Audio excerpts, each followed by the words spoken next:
न यहाँ पर अच्छा जो शिक्षा है, न यहाँ पर पूंजी दिया जाता है, न ही यहाँ पे जो है खेती करने के लिए सभी आदमी के पास जमीन है।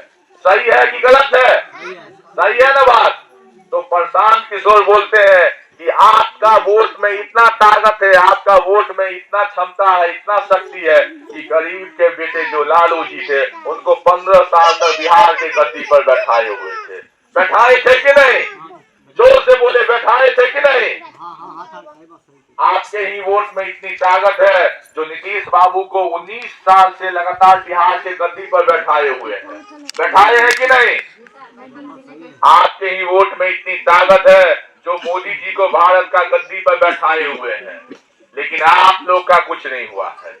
तो प्रशांत किशोर जी बोलते हैं और जनता को संकल्प देते हैं कि 5 बात हमेशा याद रखिए। 5 बात जो आज से आप लोग गांठ बांध के रख लीजिए। पहला बात है, आप जो है किसी भी दल को वोट दीजिए। हम आपको वोट मांगने के लिए नहीं आए हैं, न आपको जो है पैसा मांगने के लिए आए हैं, न आपको हम पैसा देने के लिए आए हैं। आप जो है अपना वोट, कीमती वोट जो है किसी भी दल को, किसी भी नेता को दीजिए, लेकिन उससे पूछिए कि भैया आपको तो हम वोट देते हैं, लेकिन हमारे बच्चन के लिए क्या कीजिएगा? बच्चन को आगे हिलाइएगा कि नहीं हिलाइएगा, ये पूछिए आप। दूसरा बात यह पूछिए कि आपके हमारे भाई बंधु जो है स्कूल जाते हैं पढ़ने लिखने के लिए, पढ़ लिख नहीं पाते हैं और मजदूरी अपना घर का गरीबी देख के, माता पिता का गरीबी देख के दिल्ली मुंबई चले जाते हैं। दिल्ली मुंबई जाते हैं, यहाँ से आपको 3 घंटे लगता है, गया स्टेशन 4 घंटे लगता है जाने में। और वहां पे जब गया जंक्शन में पहुंचते हैं, दिल्ली मुंबई जाते हैं, तो जैसे प्याज आलू की बोरी में भरा रहता है, वैसे ट्रेन के लेटरिन बाथरूम में हमारा भाई बंधु भर के और दिल्ली मुंबई कमाने के लिए जाता है।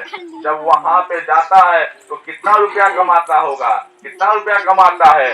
10 से 15 हजार रुपये, उससे तो ज्यादा नहीं कमाता है, क्योंकि वो पढ़ा ही नहीं है तो मजदूर ही बनेगा, न कि आपका अफसर बनेगा।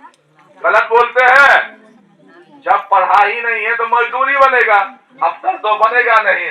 और वहां पे बिहारी का के ताना दिया जाता है, गाली दिया जाता है, मारा जाता है। कुछ ही दिनों में पहले देखे होंगे कि बंगाल से बिहारी को मारा जाता है, कभी सुने होंगे कि बम्बई से मारा जाता है, कभी चेन्नई से मारा जाता है। हर जगह से बिहारी को अपमानित किया जाता है, मारा जाता है, पीटा जाता है। और हम लोग क्या करेंगे? मार खा के वहीं पर रह जाते हैं, वहीं पे काम करते हैं।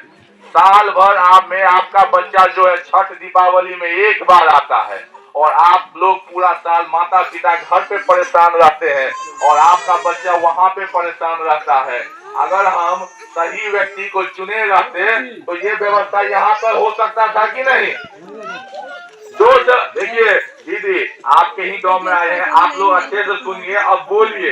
अगर हम सही व्यक्ति को चुने रहते तो 10,000 15,000 रुपया कमाने के लिए यहाँ पे व्यवस्था हो सकता था कि नहीं? हो सकता था कि नहीं? जोर से बोलिए, हो सकता था कि नहीं? हो सकता था ना? कभी आपने देखा है कि दिल्ली मुंबई के जो बच्चे हैं हमारे राज्य में आए हैं? बताइए, दिल्ली मुंबई के बच्चे, जोर से बोलिए, हाथ उठा के। हमारे राज्य के जो बच्चे हैं वो जाते हैं दिल्ली मुंबई में। दिल्ली मुंबई के बच्चे हमारे राज्य में काम करने आते हैं? जोर से हाथ उठा के बोलिए सब आदमी, जोर, सब आदमी हाथ उठाइए, बोलिए हमारे राज्य में आते हैं दूसरे राज्य के बच्चे? हाथ उठा के बोलिए, आते हैं? नहीं आते हैं। तो हमारे राज्य के बच्चे क्यों जाते हैं? ये आपने कभी अपना जो जिस आदमी को जिताया है उसे पूछा है? नहीं पूछा है आप लोग ने। उस राज्य में के बच्चे इसलिए नहीं आते हैं कि उस राज्य के सरकार के द्वारा ऐसा व्यवस्था किया गया है कि 10,000 15,000 रुपये कमाने के लिए उसी राज्य में व्यवस्था है, लेकिन हमारे राज्य में सरकार के द्वारा ये व्यवस्था नहीं किया गया है। इसीलिए हमारे राज्य के बच्चे दिल्ली मुंबई में जाते हैं ना। तीसरा बात, प्रशांत किशोर जी और जन स्वराज पार्टी का संकल्प है कि हमारे जितने भी वृद्ध महिला है, पुरुष है, उन सबको 400 रुपया पेंशन दिया जाता है। 400 रुपया मात्र। वृद्ध व्यक्ति के अब बाजू में अब वो ताकत नहीं है और क्षमता नहीं है कि मजदूरी कर सके, इसीलिए अब वो मजदूरी नहीं करते हैं। और बिहार सरकार जो है वृद्ध व्यक्ति को समझते हैं कि ये मेरा बोझा हो गया है और इसीलिए 400 रुपया इसको भीख के तौर पर दे देते हैं और फोटवा जो है बटोर लेते हैं। बटोरते हैं कि नहीं? तो वृद्ध व्यक्ति को 400 रुपया जो देता है, 400 रुपया में कुछ होने वाला है आज के समय में? आपके साथ ही 2000 ईस्वी में झारखंड राज्य अलग हुआ था और कुछ ही किलोमीटर दूर में 1-2 किलोमीटर या 5 किलोमीटर के बाद झारखंड राज्य आ जाता है, आता है ना यहाँ से। वहां पे जाके देखिएगा 1000 रुपया वृद्धा पेंशन मिलता है और साथ में साथ महिलाओं के लिए साड़ी मिलता है, पुरुष के लिए धोती मिलता है, लुंगी मिलता है, कम्बल मिलता है, चीनी मिलता है, नमक मिलता है। मिलता है कि नहीं मिलता है? मिलता है ना। लेकिन आपके राज्य में, बिहार राज्य में नहीं, कुछ नहीं मिलता है। तो जन स्वराज पार्टी कहती है, प्रशांत किशोर जी के द्वारा कहा जाता है कि कम से कम 2000 रुपये मिलना चाहिए वृद्ध व्यक्ति को भी, ताकि वो भी है अपना जीवन यापन सही से कर सके, किसी पे बोझा न बने। सही है कि नहीं है? क्योंकि आप लोग देखते हैं महंगाई इतना बढ़ गया है कि 400 रुपया में कुछ होने वाला नहीं है। दूध आप लोग खरीदते होंगे तो दूध का आप लोग दाम देखते होंगे 50 रुपए, 40 रुपए, 60 रुपए लीटर हो गया है। चीनी आपका 48 रुपए हो गया, 30 रुपए का 50 ग्राम चाय पत्ती आपको मिलता है।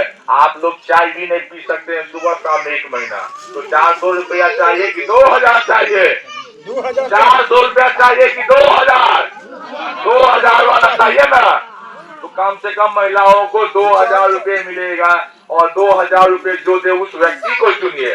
और यहाँ पे चौथा बात आप लोग को बता देते हैं, हमारे जितने भी महिला हैं, हमारे माताएं बहनें हैं, आपके पति जो, आपके भाई बंधु, आपके ससुर जो दिल्ली मुंबई में मजदूरी करने जाते हैं और वहाँ पे मजदूरी करके पेट काट के आप लोग को पैसा भेजते हैं, अगर 2 महीने के लिए, 3 महीने के लिए भगवान न करे बीमार पड़ जाए या 2-3 महीने के लिए बैठ जाए घर पे, तो आप लोग जो है पड़ोसी के घर में, किसी तीसरे आदमी के घर में बैंक में जाके ब्याज पे आप लोग पैसा उठाते हैं, तब अपना घर चलाते हैं, तब खाते हैं ना। तो प्रशांत किशोर कहते हैं कि महिलाएं, जितना भी महिलाएं हैं, और महिलाओं के पास, जितना महिलाएं के पास हुनर रहता है, लेकिन पूंजी के अभाव के कारण वो अपना हुनर नहीं दिखा पाती है, अपना हुनर जो है अपने पास ही वो रख लेती है। तो ऐसी महिलाओं को तो क्या प्रशांत किशोर जी के द्वारा साल में, जन स्वराज पार्टी के द्वारा साल में 1 लाख रुपए दिया जाएगा। महिलाओं को साल में 1 लाख रुपए दिया जाएगा 4% ब्याज पे। कितने टके ब्याज पे? 4% ब्याज पे महिलाओं को साल में 1 लाख रुपए दिया जाएगा, ताकि महिलाएं के पास पूंजी हो जाए तो महिलाएं भी अपना जीवन यापन सही से कर सके। किसी महिला को, आपको जो है बनाने आता है, सिलाई मशीन करने आता है, सिलाई मशीन करे। किसी महिला को जो है ये अचार बनाने आता है, किसी महिला को पापड़ बनाने आता है। जिसको जो भगवान बुद्धि दिए है, शक्ति दी है, क्षमता दिए हैं, वो अपना उस तरीका का काम करे। और आप भी कमाइए, आपके पति भी कमाएंगे, तब आप लोग जल्दी से गरीबी से बाहर निकल सकते हैं। निकल सकते हैं कि नहीं निकल सकते हैं? आज आप यही 4 बात बताए हैं। प्रशांत किशोर जन स्वराज पार्टी 4 बात बताती है। पहला बात बताती है कि आप लोग शिक्षा के नाम पे किसी को चुने। इसके नाम पे, शिक्षा के नाम पे, बच्चन के पढ़ाई के नाम पे किसी को चुने, रोजगार के नाम पे विधवा आदमी को 400 नहीं 2000 मिलना चाहिए। और साथ ही साथ जो है महिलाओं को 1 लाख रुपए 4% ब्याज पे मिलना चाहिए। अभी आपके गया में ट्रेन का पटरी नहीं है, आप लोग जो है 3 घंटा 4 घंटा झूल के सब ट्रेन पकड़ते हैं। अब दूसरे जगह जाइए, सब जगह आपका ट्रेन का पटरी बिछा हुआ, लेकिन आपका नहीं है। आप लोग भुइयां समुदाय के हैं ना, भुइयां समुदाय के हैं ना, तो आप लोग का जो नेता कौन है, आप लोग किसको मानते हैं? आप लोग तो बोलते होंगे कि हमारा जात वाला नेता, हमारा जात वाला, जाते जात बोलते हैं ना। तो आप ही के जात के जीतन राम मांझी है ना, आप ही के जात के है ना। जीतन राम मांझी देखिए कितने अच्छे पिता है। 2015 में कुर्सी पे पहले मुख्यमंत्री बने, उसके बाद यहाँ से MLA बने, मंत्री बने, 2020 में अपनों बने, अपनों बच्चन को भी बना दिए। मतलब आपके वोट से जीतन राम मांझी भी मंत्री बन गए। जीतन राम मांझी के आपने बेटे को भी बना दिया। अब कुछ दिन के बाद आपको बोलने आएंगे कि हमारा पुतहुआ को भी वोट दे दो, हमको जिता दो।